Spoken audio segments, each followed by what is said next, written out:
Gamla ban mudur hajing ing jonga Bun ki jing kela kiwan pen kende yanga Marwe ngasuyat remun Ya pinadu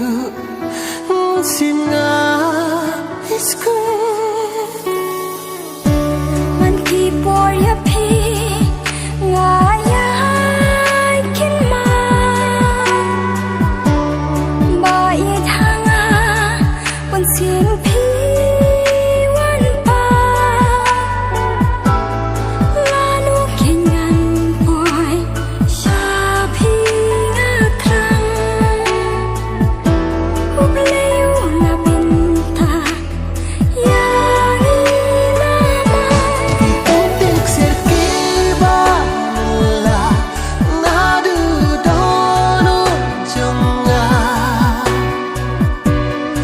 Api bait ngakloban pla